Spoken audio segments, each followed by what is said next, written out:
Bonjour, suite à ma précédente vidéo sur le psaume numéro 1, voici maintenant le psaume numéro 2 que je propose à votre méditation et ensuite à la prière du Notre Père et du Je vous salue Marie.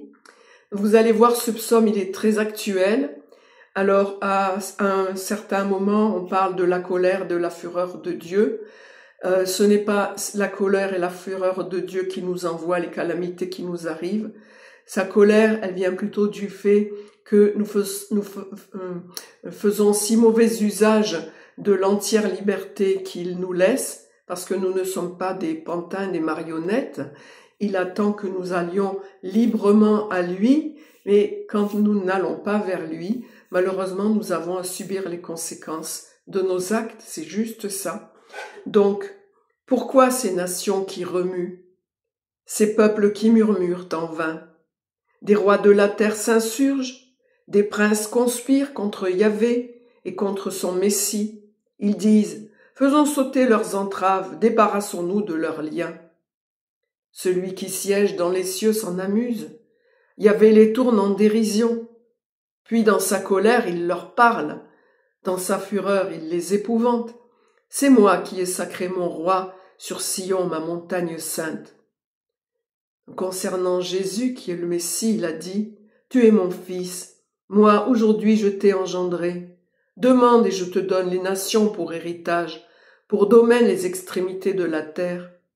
Tu les briseras avec un sceptre de fer, comme vase de potier tu les casseras. » Alors on voit qu'effectivement, 2000 ans après, bien la parole de Dieu a été répandue dans le monde entier.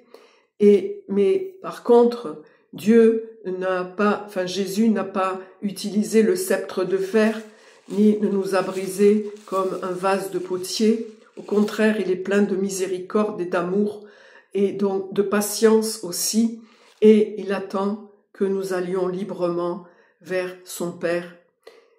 Donc le dernier paragraphe de ce psaume, « Et maintenant, roi, comprenez, corrigez-vous, juge de la terre, servez Yahvé avec crainte, baisez ses pieds avec tremblement, qu'il se fâche, vous vous perdez en chemin, d'un coup flambe sa colère, heureux qui s'abrite en lui. » Donc c'est un appel à la sagesse, espérons qu'il sera entendu, et en tout cas, prions pour que ce soit le cas.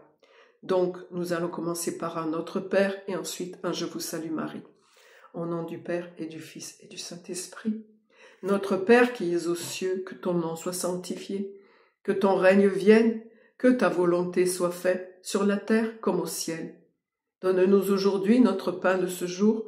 Pardonne-nous nos offenses comme nous pardonnons aussi à ceux qui nous ont offensés, et ne nous laisse pas entrer en tentation, mais délivre-nous du mal.